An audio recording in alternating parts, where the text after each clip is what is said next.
Bonsoir à vous, je suis Guel Motokwa, bienvenue dans cette vidéo. Alors dans cette vidéo, nous allons apprendre ensemble le langage de balisage HTML. Donc dans cette vidéo, nous allons coder ensemble un site web et expliquer au fur et à mesure de manière progressive des notions basiques de HTML. Premièrement, nous allons faire un tour sur Google et voir ce qui est dit à propos du HTML. L'HTML est un langage informatique utilisé sur l'Internet. Ce langage est utilisé pour créer des pages web.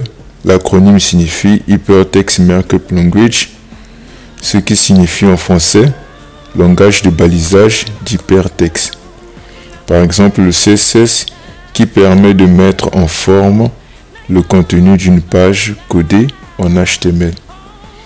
Donc l'HTML n'est pas un langage de programmation, mais c'est un langage qui est utilisé pour créer des pages web.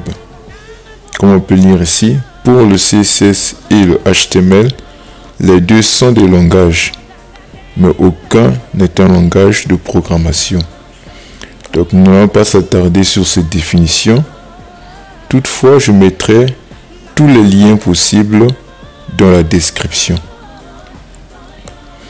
Sans plus tarder, nous allons créer notre premier dossier où nous allons mettre les fichiers de notre site que nous allons créer.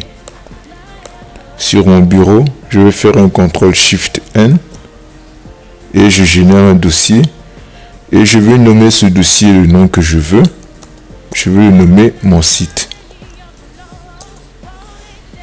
Donc, ce que je vous recommande, c'est de télécharger un éditeur de texte qui va vous permettre d'écrire du code HTML. Donc j'ai mis dans la description le lien qui vous permet de télécharger cet éditeur Sublime Text. Après avoir créé le dossier, vous allez tout simplement le glisser à l'intérieur de cet éditeur, comme ceci. Et nous allons créer notre premier fichier, qui sera notre première page HTML. Pour cela, je vais faire un CTRL-N. Ensuite, je vais faire un CTRL-S et enregistrer sous le nom de index.html.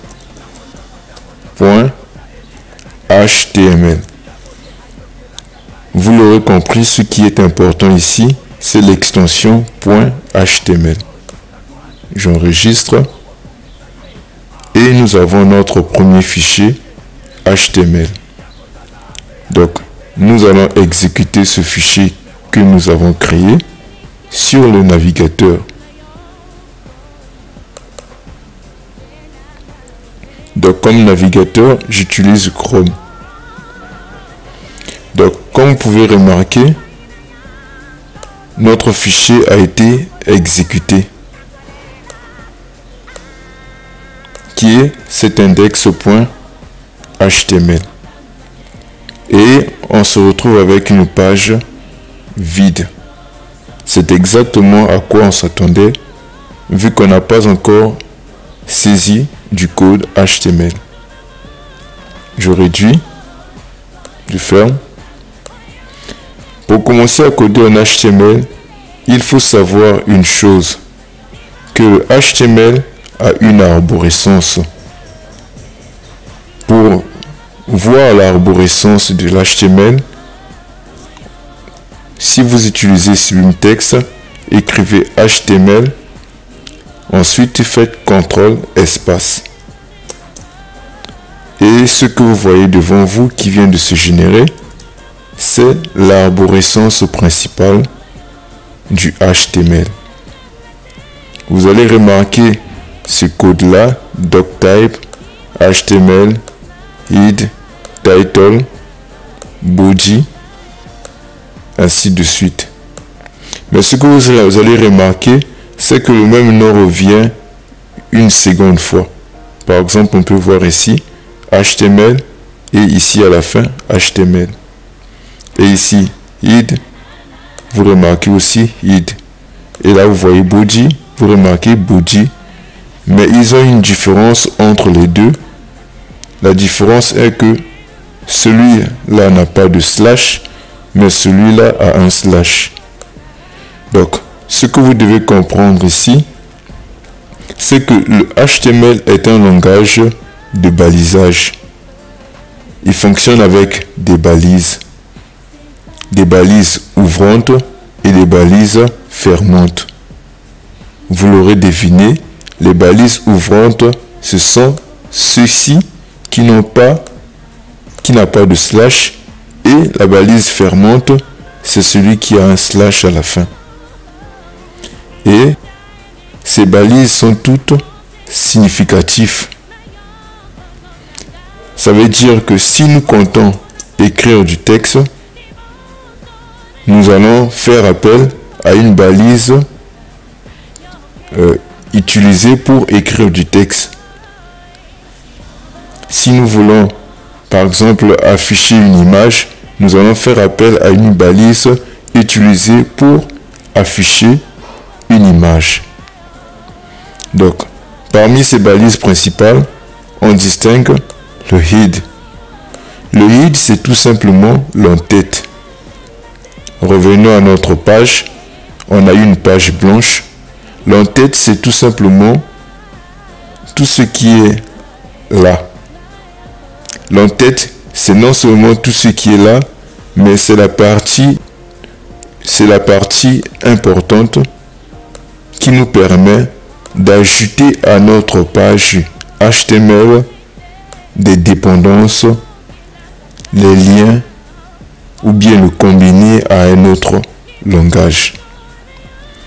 Comme vous pouvez remarquer, les balises qui se mettent à l'intérieur du id, on distingue le title, et il y a encore une autre balise qui s'appelle la balise meta. Nous allons le voir par la suite. Donc, à quoi nous permet, quel est le rôle de cette balise title? C'est tout simplement pour donner le nom à notre page. Si vous voyez sur notre page ici, on a le nom de notre fichier, ce qui n'est pas bien. Donc, il faudrait faire en sorte que nous puissions changer ça en donnant le nom à notre site, en affichant le nom de notre site. Pour cela, on utilise la balise title.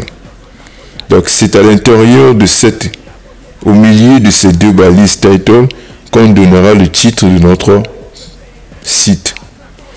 Moi, je vais le nommer tout simplement Eagle et enregistrer. Après avoir enregistré, si j'actualise maintenant ma page, vous verrez qu'on n'aura plus affaire à le nom de notre fichier, index.html, mais le nom que j'ai nommé pour mon site. J'actualise. Comme vous pouvez remarquer, on a maintenant Eagle ici. Ce n'est pas tout, nous allons continuer. Et vous pouvez remarquer une autre balise qui est la balise body. La balise body, c'est tout simplement la balise qui va contenir tout ce qu'il faudrait afficher sur notre site, c'est-à-dire la partie blanche. Par exemple, si je voudrais afficher un grand titre ici, bienvenue sur mon site, en gras, je vais utiliser une autre balise. Donc, c'est la première balise que nous allons voir dans ce tutoriel. C'est la balise H. Et on en distingue 6 types. Le H1, H2, H3, H4, H5 et enfin le H6. Les 6 sont différents. Donc H1 comme ceci, et à l'intérieur je vais mettre un message bienvenue sur mon site. Sur mon site. J'enregistre quand j'actualise, on peut voir ici affiché en grand. Bienvenue sur mon site. Et déjà après avoir fait cela, si vous avez fait pareil, bravo. Déjà en faisant cela, vous comprenez le principe du HTML. Donc, comme vous pouvez voir, on vient d'afficher premièrement ici en utilisant la balise H1. Tout à l'heure, j'ai parlé de la balise H2, H3.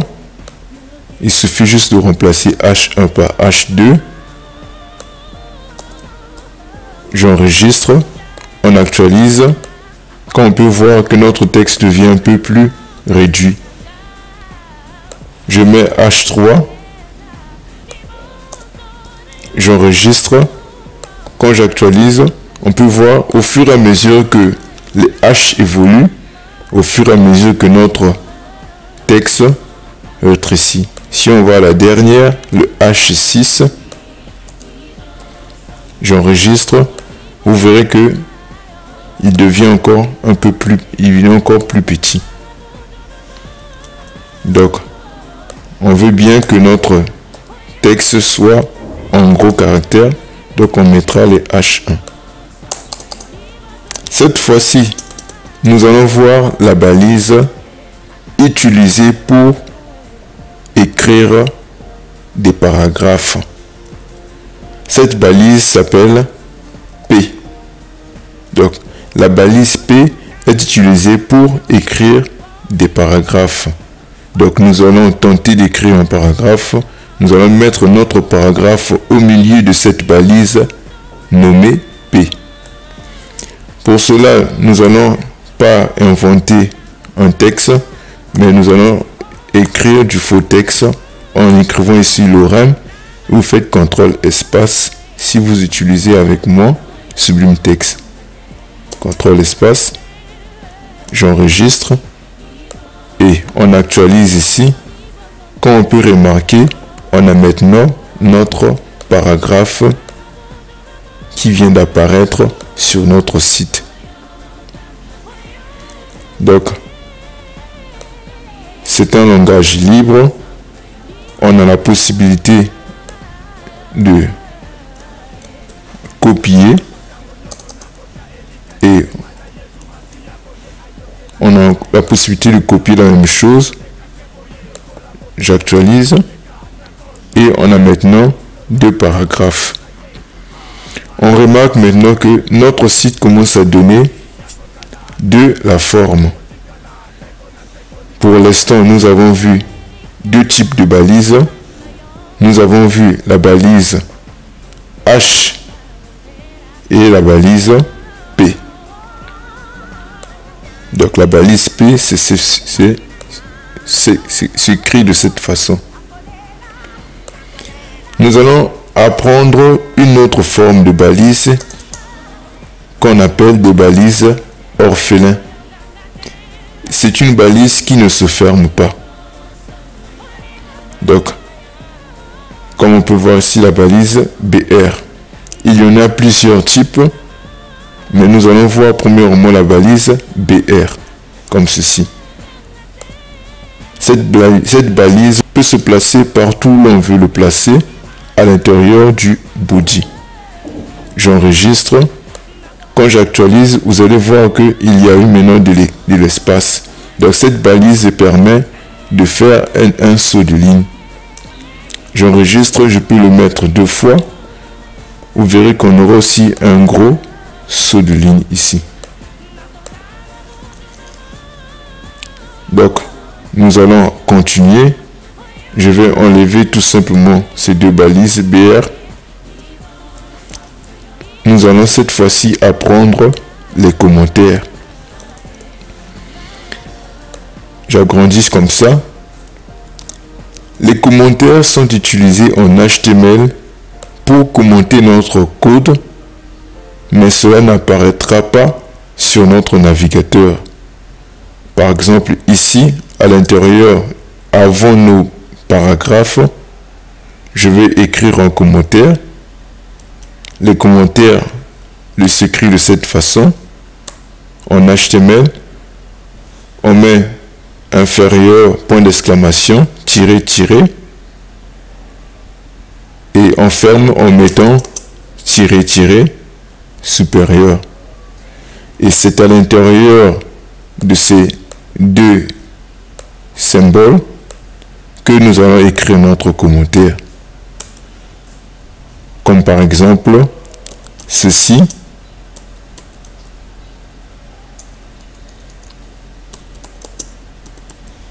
est un commentaire.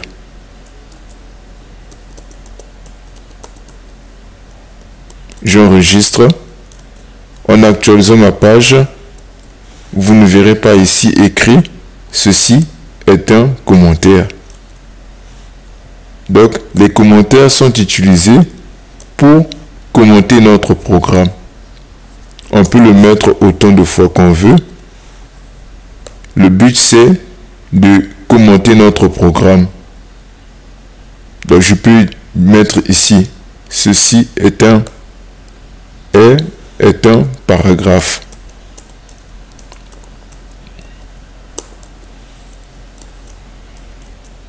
Ça n'apparaîtra pas. Ok. Après avoir appris comment afficher un grand titre en utilisant la balise H et comment écrire des paragraphes en utilisant la balise P, et nous avons vu aussi un autre type de balise qui est la balise BR, une balise orphelin utilisée pour faire des sauts de ligne. Donc, nous allons voir encore une autre balise orphelin qui est la balise HR. J'enregistre. Quel est le rôle de cette balise? Vous allez le voir quand je vais actualiser. Regardez. Il met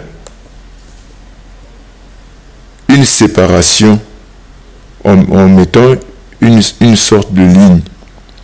C'est ça exactement le rôle de la balise HR, qui est aussi une balise orphelin. Nous allons progresser. Nous allons voir maintenant cette fois-ci comment afficher des listes de pointillés ou des listes numérotées. Pour afficher des listes de pointillés, on utilise la balise UL, et pour une liste numérotée, on utilise la balise OL.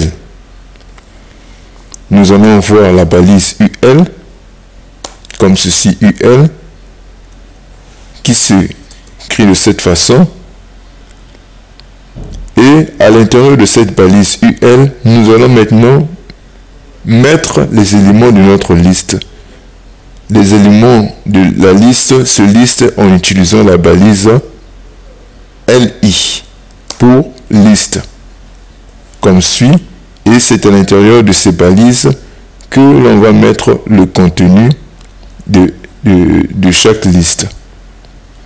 Vous l'aurez compris, les LI se placent soit à l'intérieur de UL ou soit à l'intérieur des balises OL. Nous allons faire une petite liste pour simuler une liste de fruits. Banane, une fraise. J'enregistre et ensuite j'actualise ma page.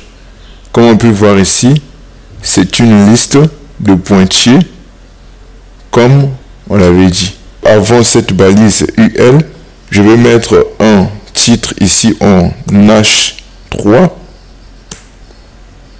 Je vais écrire tout simplement liste de fruits.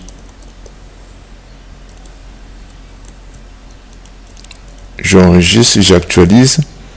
On a ici notre liste de fruits.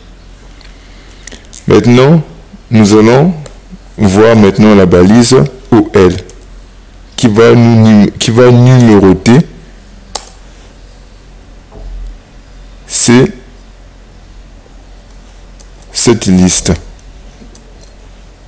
J'enregistre et on mettra plus liste de, on mettra liste de fruits numérotée.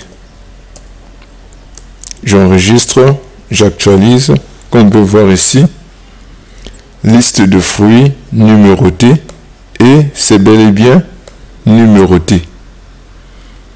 À présent, on a vu des notions de base du HTML.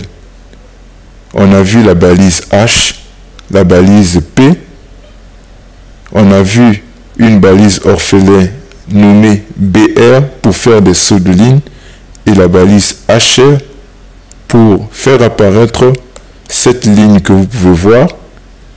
Et on a vu une liste de pointillés tout comme une liste numérotée.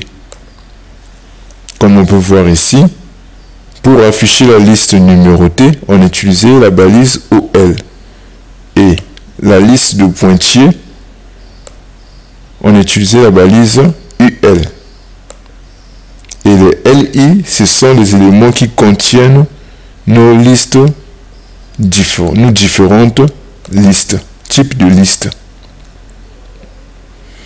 Après avoir fait cela, qu'est-ce qu'on peut apprendre encore de plus? On va voir cette fois-ci une autre type de balise qui est la balise table. La balise table permet tout simplement d'afficher les tableaux, comme vous pouvez remarquer, comme vous pouvez l'entendre. Je vais descendre. Comment on fait appel à la balise table? On écrit tout simplement table.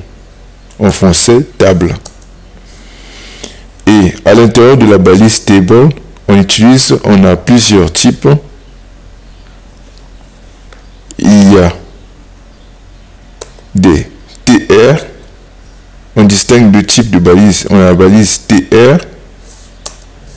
Et à l'intérieur des TR, on a la balise TD. Vous allez comprendre tout de suite. Les TR sont utilisés pour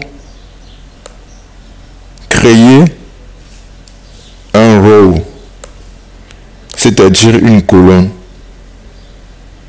Et les TD, c'est le contenu, en définition, le contenu de cette colonne. Donc, je vais créer un tableau qui aura 3 colonnes ou 4. Pour cela, je vais copier ceci pendant 4 fois. Et je mettrai ici titre. Et là, je vais mettre ici type, par exemple. Et je vais mettre ici non. C'est pas ce que vous voulez, mettez ce que vous voulez. Je mets code.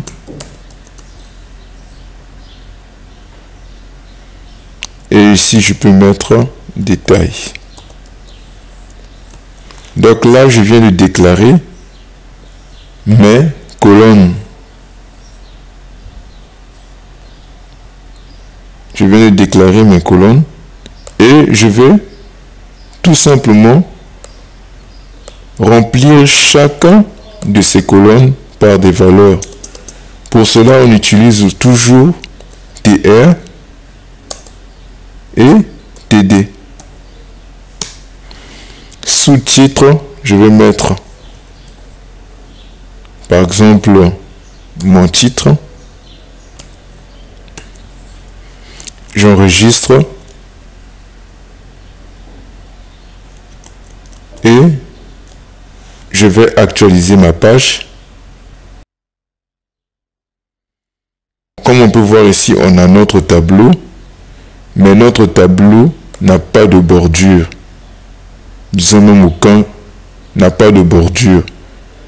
Donc, Pour ajouter des bordures à notre tableau afin qu'il soit visible, va nous pousser à apprendre la notion des attributs. Alors, c'est quoi exactement les attributs? Les attributs sont des petites précisions qu'on ajoute à notre balise pour soit le faire identifier ou soit pour pouvoir améliorer la balise. Donc par exemple là, nous allons ajouter des attributs qui va permettre à ce que notre table puisse y avoir des bordures, la largeur et tout consort. Donc nous allons aussi rendre sur notre balise table et lui dire que nous voulons une bordure de première épaisseur. J'enregistre. Quand j'actualise, comme vous pouvez remarquer, on a maintenant des bordures à notre tableau. Maintenant, après avoir donné des bordures à notre tableau, je voudrais bien qu'il y ait une épaisseur. Je voudrais que mon tableau soit grand. Pour cela, je vais faire appel à un autre attribut qui sera le width, la largeur en anglais. Donc je vais lui donner la taille 100% ou 90%, c'est mieux. Comme suit, j'enregistre. Quand j'actualise, on peut remarquer que mon tableau a grossi de 90%. Je voudrais que mon tableau aussi ait une hauteur considérable. Pour cela, je viens toujours sur mon table, sur ma balise table, je vais lui dire, je veux une hauteur.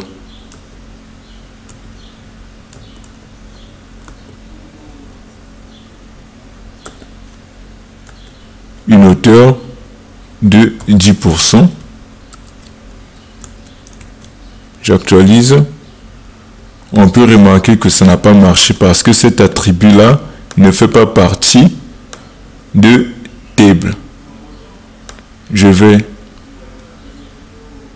l'enlever. Après avoir donné une largeur à mon tableau de 90%, je remarque que les bordures que j'avais données à mon tableau ont des espaces et je voudrais supprimer ces espaces. Donc pour cela, on va utiliser un attribut appelé Cells Spacing, comme vous pouvez voir ici, et nous allons le mettre à 0. J'enregistre et j'actualise. Mon tableau n'a plus des espaces à l'intérieur des bordures. Je vais maintenant, cette fois-ci, lui donner un padding. C'est quoi un padding? Vous allez le voir. De 16%. De 16, j'enregistre. Quand j'actualise, vous pouvez voir qu'il y a maintenant de l'espace à l'intérieur de mon tableau. Donc, vous comprenez exactement le principe des attributs. Les attributs sont utilisés pour ajouter certaines précisions sur nos balises. Par exemple, avec les attributs, on a même la possibilité de changer la couleur de nos tableaux, des en-têtes de nos tableaux, et ensuite leur donner une couleur spécifique. Donc pour cela, je vais changer l'en-tête ici, c'est TR. Je vais lui donner une couleur d'arrière-plan. Donc on utilise le BG Color, Background Color. Et pour donner une couleur, soit vous écrivez black, si je ne me trompe pas. J'enregistre et j'actualise. Et automatiquement, il a maintenant une couleur. et on remarque que les écrits à l'intérieur disparaissent. Je voudrais que les écrits aient maintenant une couleur. Pour cela, on utilise color, mais color ne s'utilise pas sur un TR, mais s'utilise dans une autre type de balise qui est la balise font. Donc, ce que nous allons faire, c'est d'utiliser à l'intérieur de nos TD une balise font que nous allons faire appel et mettre à l'intérieur de ces balises, à l'intérieur, nos titres, à l'intérieur des fontes. Donc, je vais faire de même pour tous. Je vais le coller partout ici.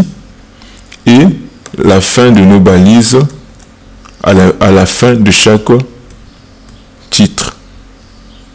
Donc, je me tiens CTRL et je coche chaque dernière ligne. Je fais CTRL V. Et c'est à l'intérieur des fontes que nous allons ajouter nos attributs color. Donc, je viens ici, disons partout.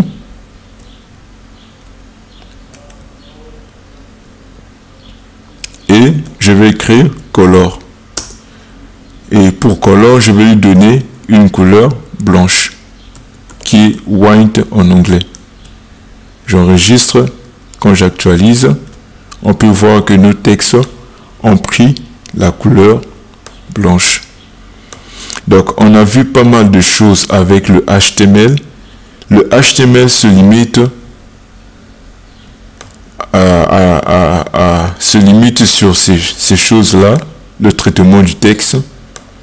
Mais en ce qui concerne la mise en forme des pages, par exemple, lorsque vous allez sur le web, vous allez remarquer que certaines pages ont une certaine forme d'animation, des couleurs, une page propre.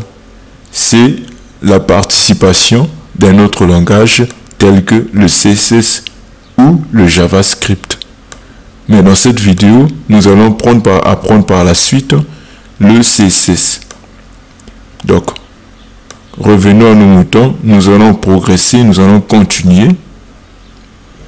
Si par exemple notre tableau voudrait encore ajouter d'autres lignes à l'intérieur, derrière, après les autres, on voudrait compléter notre tableau, on utilise toujours les TR comme ceci. J'enregistre, CTRL V, j'enregistre, j'actualise. On peut voir que notre tableau a grossi. Donc vous avez compris le principe. Au fur et à mesure, nous allons progresser. Après avoir vu c'est pas mal de balises telles que le H, le P, HR. On a vu aussi la balise BR que je vais tout simplement le rappeler par ici, le mettre en commentaire. On a vu le BR, on a vu les listes avec UL, OL et les balises LI. On a vu comment déclarer les tableaux et on a vu pas mal une autre notion qui est la notion des attributs. Donc ça ne se limite pas là. Il y a beaucoup de choses à savoir sur le HTML, mais nous allons progresser, nous allons voir au fur et à mesure. Ce que nous allons faire maintenant, c'est de voir les petites balises qui s'accompagnent avec le texte. Je souhaite maintenant à présent que ce premier texte soit en italique, c'est-à-dire qu'il y ait une forme d'écriture un peu abaissée, un peu courbée.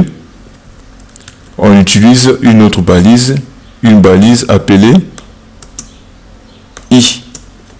Donc I, vous l'aurez deviné, le I pour italique. Je vais le mettre à la fin. Donc je vais mettre mon texte carrément à l'intérieur de la balise P et mettre mon texte au milieu de ces balises I. J'enregistre. Quand j'actualise, on peut voir que mon texte devient tout à coup en italique. Donc ce sont des balises qui accompagnent nos textes. Je vais retirer ces balises i et vous allez voir qu'on peut le faire aussi avec un autre type de balise qui est la balise EM. Comme ceci, je vais prendre EM. Je vais d'abord tout premièrement enlever tout, j'enregistre, j'actualise. On voit que notre texte revient, notre paragraphe revient à sa forme initiale. Je vais ajouter le EM, la balise EM, et mettre mon paragraphe à l'intérieur de ces balises EM. J'enregistre.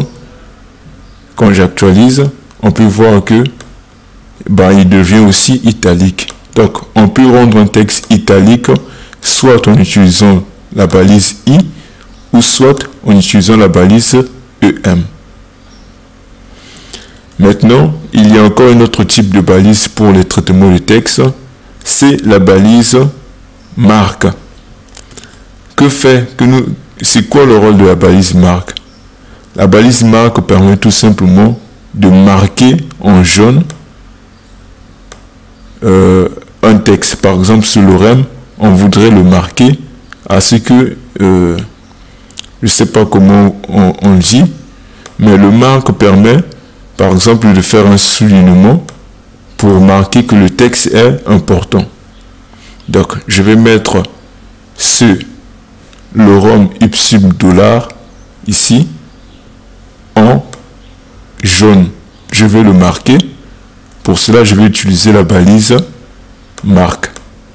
Pour ce faire, voilà, c'est comme ça qu'on écrit cette balise marque. Et je vais mettre, comme vous l'aurez deviné, mon lorem ipsum dollar ici à l'intérieur de cette balise marque, comme suit. Ensuite, j'enregistre, j'actualise ma page. On peut voir que je viens de marquer ce début. Donc, ce sont des petites balises. Ce sont des balises qu'on utilise pour ajouter plus de précision sur nos pages HTML. Nous allons au fur et à mesure progresser à apprendre de nouvelles choses. Cette fois-ci, nous allons apprendre la balise utilisée pour ajouter des images. Par exemple, on veut ajouter des images ici dans notre site. Pour cela, on utilise la balise IMG. La balise IMG s'écrit de cette manière. Donc, IMG, c'est une balise orphelin. Elle ne se ferme pas. Donc, c'est IMG et SRC pour la source où se trouve l'image. Donc, c'est à l'intérieur de ces deux cotes qu'on mettra le lien où se trouve notre image. On distingue deux types de liens. Des liens locaux. On distingue deux types de liens. Des liens qui sont dans nos dossiers, à l'intérieur de notre dossier, de notre site, ou des liens qui sont à l'extérieur, c'est-à-dire sur Internet. Donc, nous allons voir premièrement comment lier notre page, comment ajouter de l'image sur notre site en utilisant la balise IMG. Ce que je vais faire, c'est que je vais ajouter dans mon site, ici dans mon dossier, une image. Donc je vais récupérer une image et l'ajouter à l'intérieur de mon dossier. Donc cette image m'intéresse. Je vais prendre cette image et le mettre à l'intérieur de mon site. On peut voir ici notre image ici.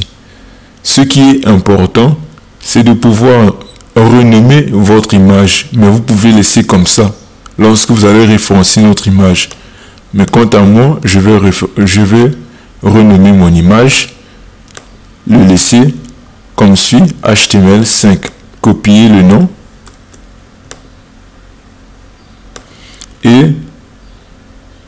je vais ajouter ici le nom de mon image comme suit, CTRL V. Là, j'ai mis le nom de mon image. Mais ce n'est pas tout. Après avoir donné le nom d'image, il faut ajouter l'extension de l'image. Notre image est en PNG. Donc pour cela, je vais mettre ici .png. J'enregistre. En actualisant mon site, comme vous pouvez remarquer que notre image apparaît ici en grand, en taille réelle.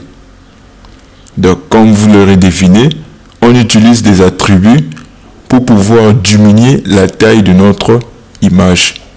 Pour cela, je vais mettre ici Wedge.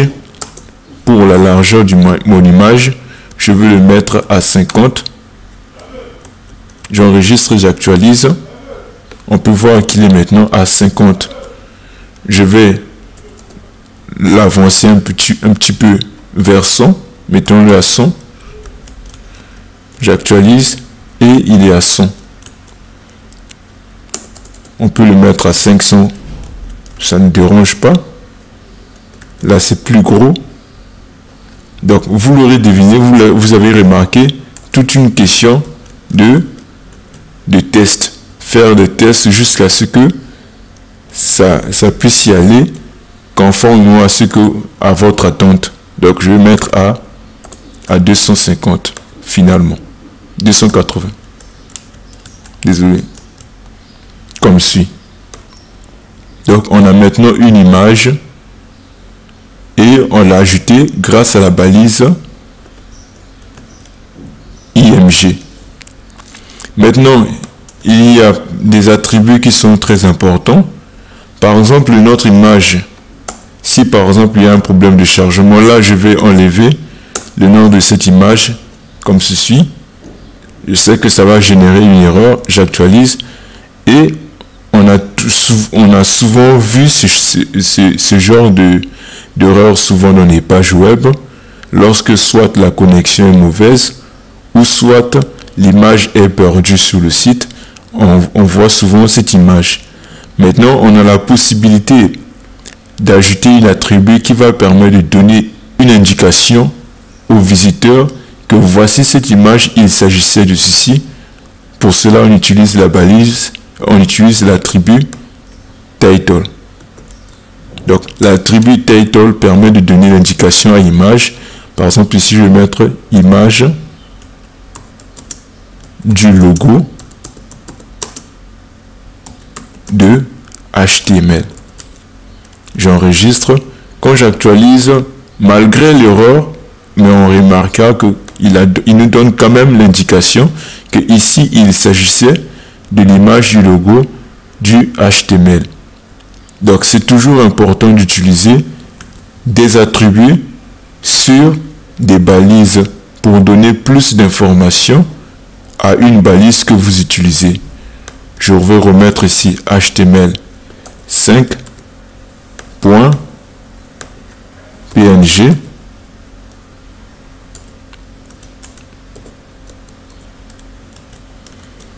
Je réactualise, on a notre image. Donc, une des importances d'utiliser l'attribut title lorsque vous ajoutez une image, c'est que lorsque vous survolez l'image, il y a une autre indication qui apparaît, image du logo HTML, comme vous pouvez le remarquer. Donc, on a vu comment ajouter de l'image, comment écrire un titre, des paragraphes, des listes, des tableaux, des marques, mettre des textes en italique. On a vu comment ajouter pas mal d'attributs sur notre tableau. Et cette fois-ci, nous allons voir une autre balise qui est la balise forme. Donc après la balise table, je vais mettre une balise forme. C'est cette balise que nous allons apprendre. Ça se déclare de cette façon. Donc je remarque que vous commencez à avoir de l'expérience. On va progresser.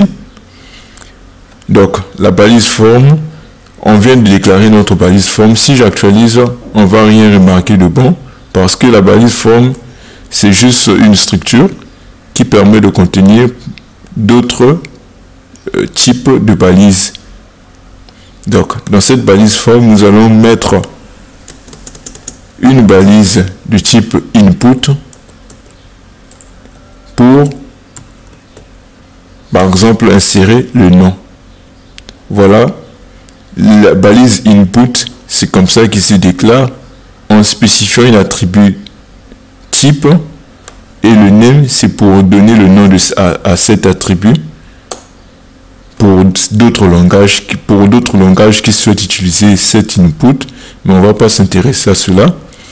Mais pour l'instant, on va spécifier le type de l'input que on veut déclarer.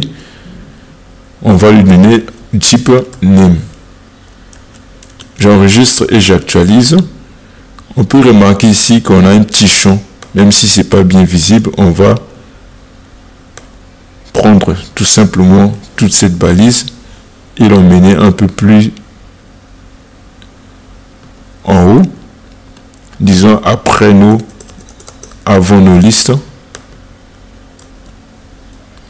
J'enregistre, j'actualise et voilà, on a notre champ, notre liste ici, notre champ qui va attendre le nom. Après le nom, on voudrait bien, comme en voyant un champ ici, on ne sait pas de quoi il s'agit. Je vais mettre une balise BR ici pour échapper.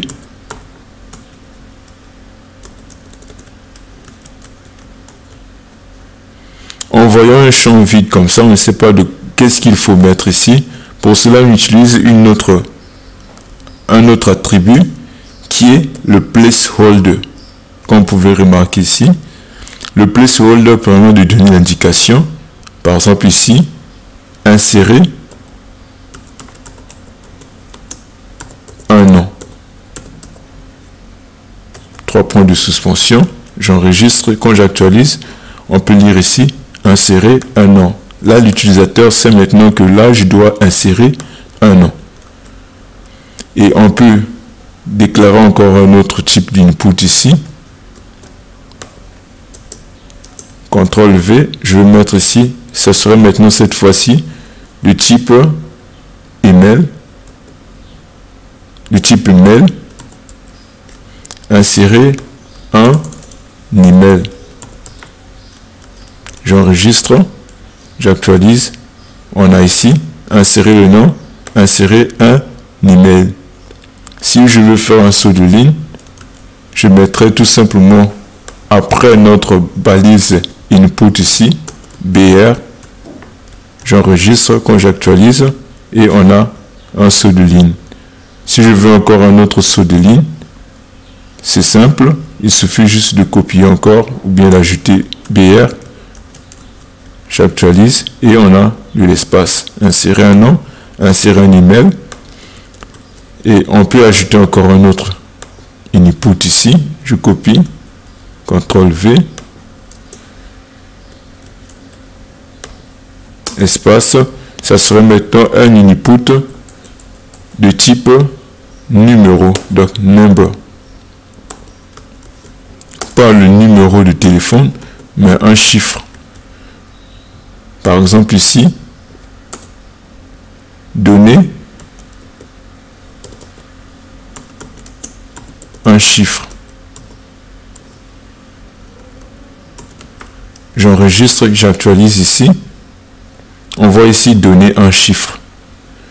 Et on voit un petit truc pour scroller. Quand je scroll, tu vois, on donne un chiffre. Donc, on peut dire ici, donner votre âge.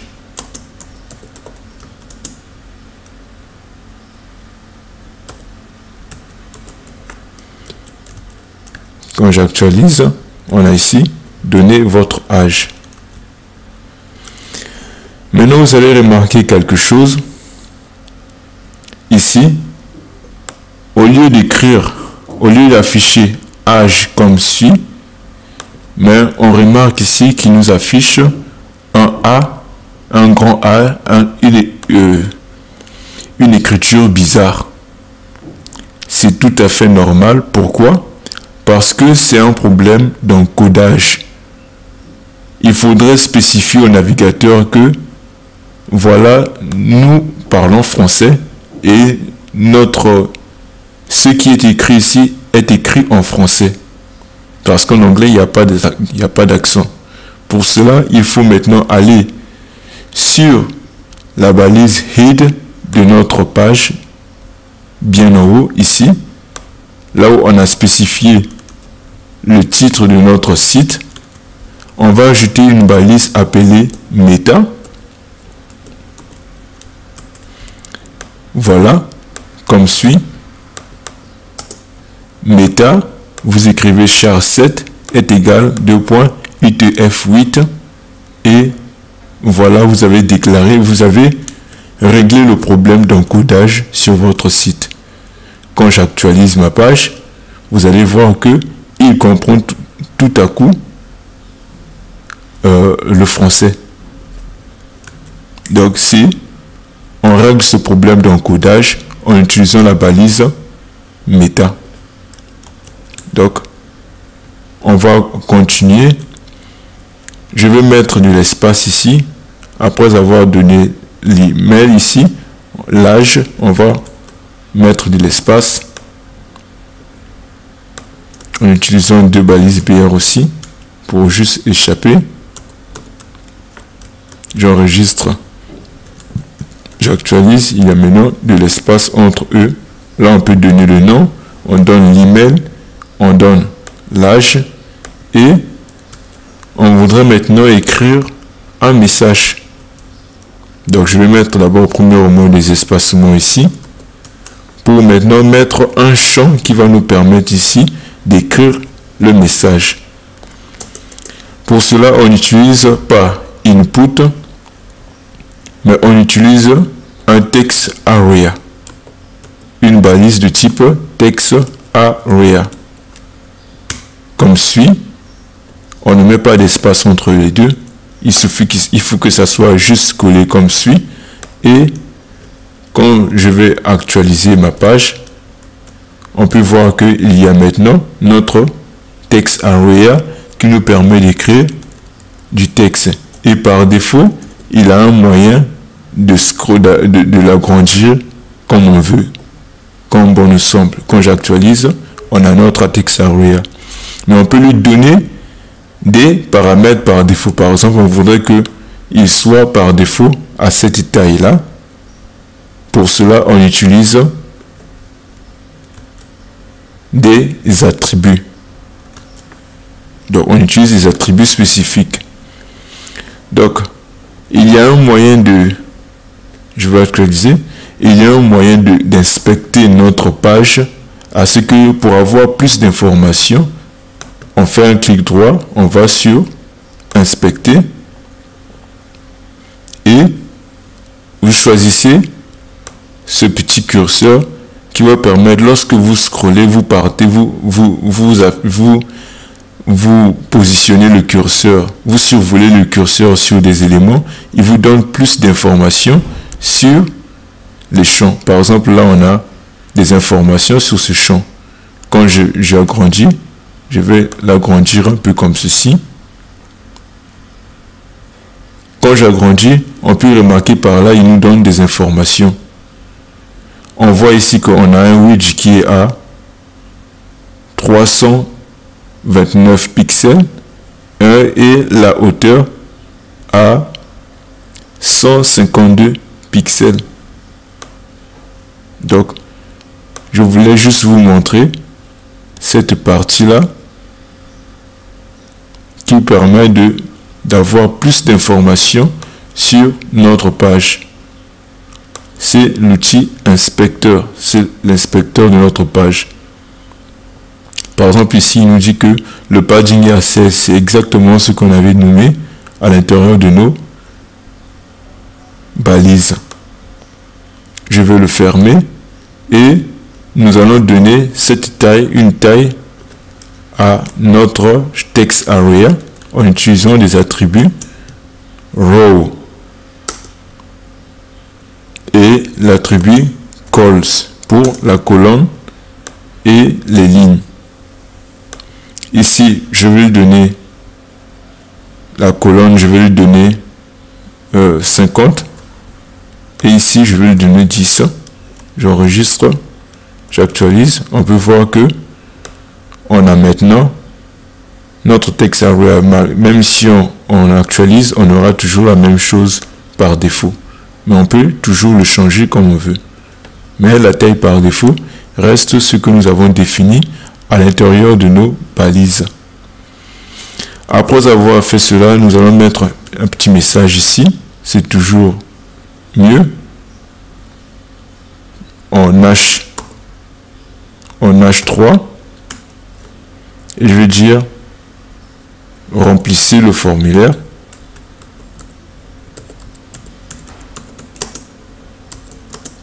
Le formulaire si. J'enregistre, j'actualise. Comme on peut voir ici, remplissez le formulaire si. On a ici le nom, insérer nom, donner l'âge et on a ici la possibilité d'écrire un message. Et parmi les attributs du texte, on peut aussi avoir un placeholder qui veut dire insérer un texte.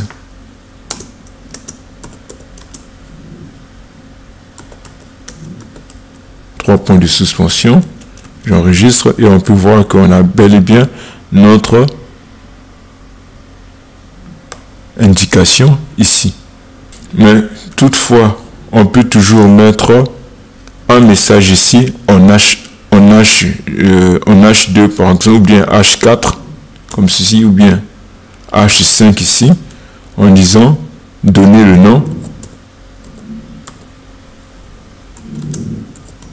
donner un nom, et on met 2 points, j'enregistre.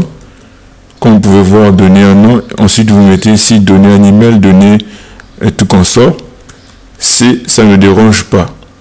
Mais ce qui est souvent, ce qu'on peut utiliser d'autres, ce sont les labels, la balise label. Ça joue le même rôle. Ça permet par exemple de donner un nom. Vous allez voir qu'il y aura le même résultat. Donner un nom. 2 points, j'enregistre, j'actualise. On peut voir ici donner un nom, mais c'est pas en dur, mais c'est juste comme un paragraphe. Donc donner un nom, BR, espace ici, j'actualise. Comme vous pouvez voir ici, donner un nom. On utilise les labels pour avoir une sorte de titre collé avec notre champ. Et nous allons voir aussi un autre type d'input qui sont qui est l'input du type submit. Donc BR, je mets un BR, je vais le mettre 2 fois pour plus d'espace, et je vais mettre ici input. Le type de cet input, nous allons le nommer submit. Donc c'est quoi le rôle de l'input submit? Vous l'aurez deviné, c'est pour le bouton valider, comme vous pouvez voir ici. Donc une fois que nous avons écrit notre formulaire, je vais enlever notre label, actualise. Une fois qu'on a saisi les informations de notre formulaire, par exemple on donne email ici, on donne l'âge, on écrit un petit message,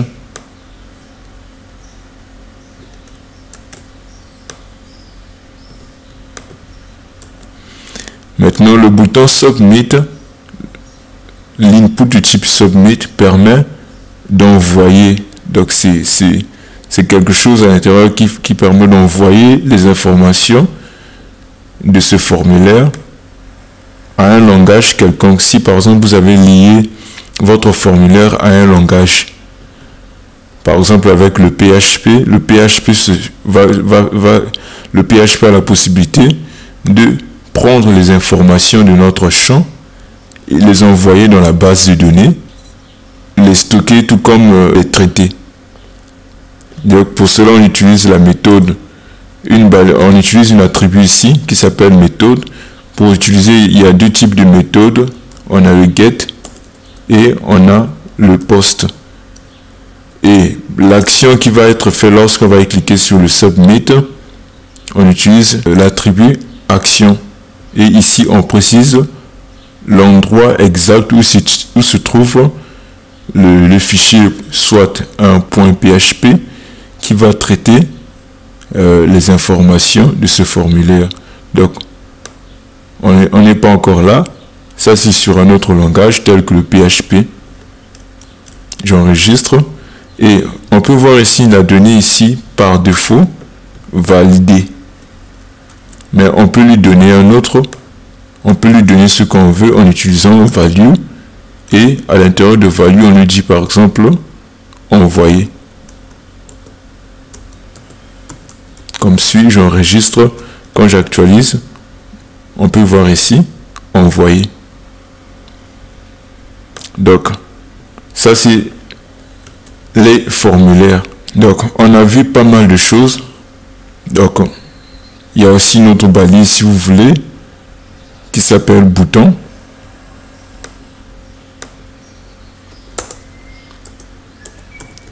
Bouton, comme suit. Tabulation. Bouton, et puis à l'intérieur, on peut donner ici, clique-moi.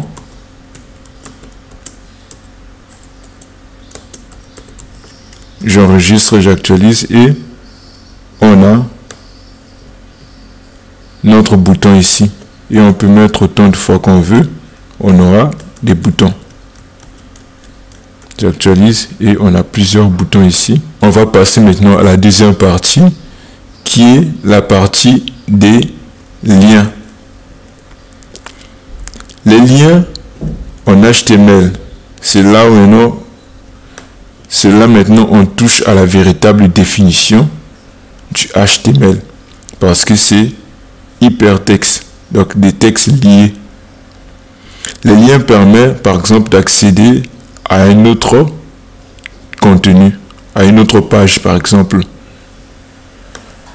Je voudrais par exemple, quand je clique sur clique-moi et que je tombe sur une nouvelle page. Comme cela, on utilise la balise A. Et voilà de la manière, c'est cette manière qui s'écrit. A, href est égal à 2 griffes. Et à l'intérieur de notre griffe, on met notre message. Par exemple, ici, je vais mettre ici, ceci est un lien.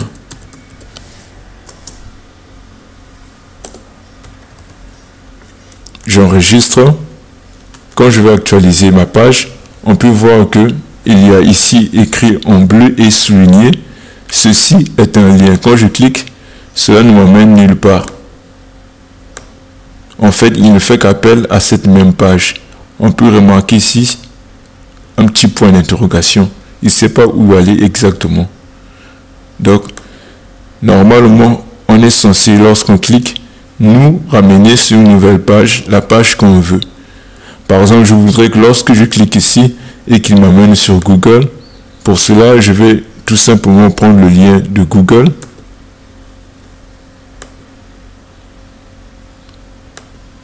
Je vais prendre ce lien. Je copie, je ferme. Et à l'intérieur de mon programme, au milieu de ce href ici, je fais CTRL-V. C'est un lien qui m'emmène vers Google.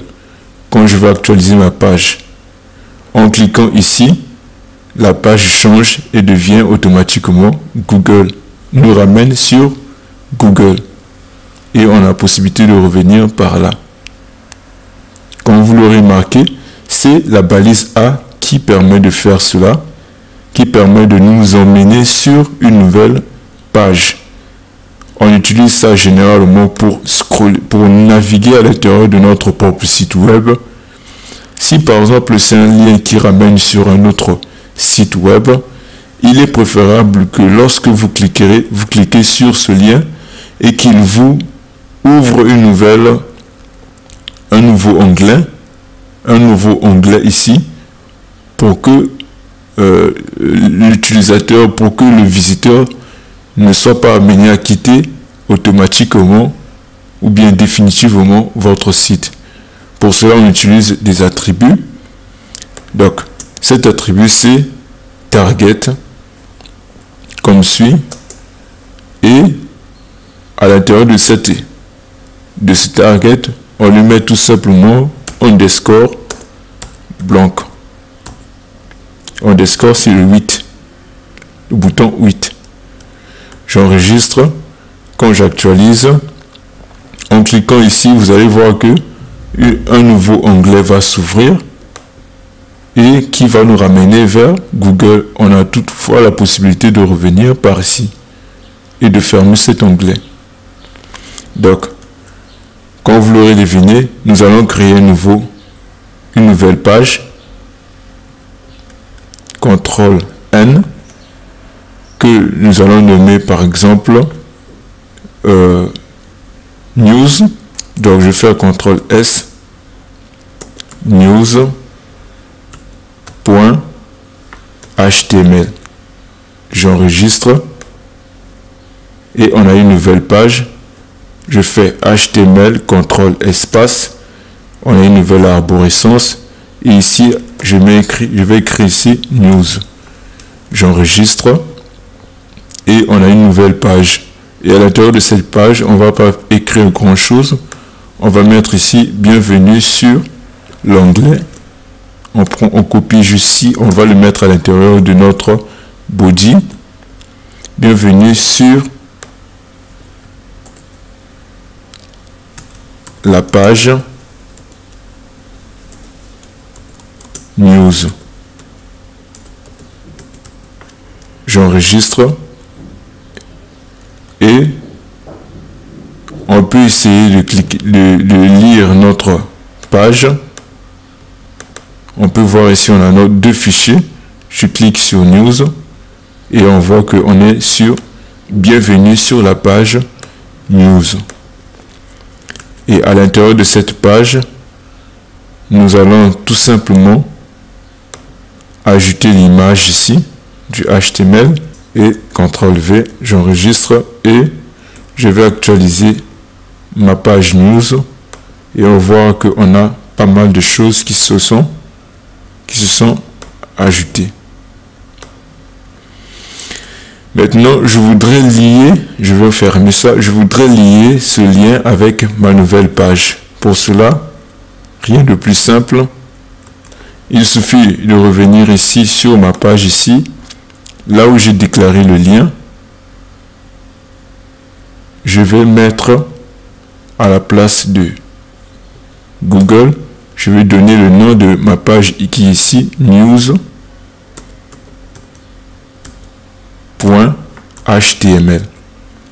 J'enregistre. Donc à présent, si j'actualise ma page, en cliquant ici, il m'emmène sur news.html. Comme vous pouvez voir, on est tombé sur une nouvelle page. Donc, comme vous pouvez remarquer, si j'enlève l'attribut target blanc, on va passer directement à l'intérieur, on va passer directement sur la page news. Comme vous pouvez remarquer, sans faire de nouvel onglet.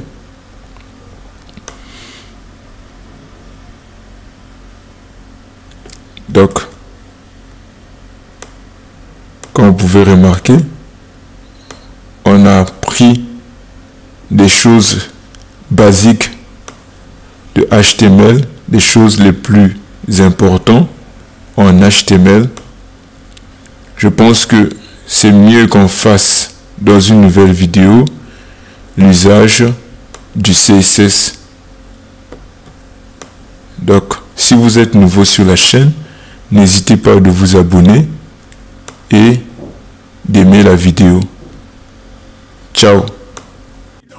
Na mokili ekoleka seboye lokola mopepe ekoleka na gauche na droite bino nyonso bokumisa ye bana nyonso bosanjola ye mobikisi ya kozala pe azali pe ya kotikala seko na seko numero 1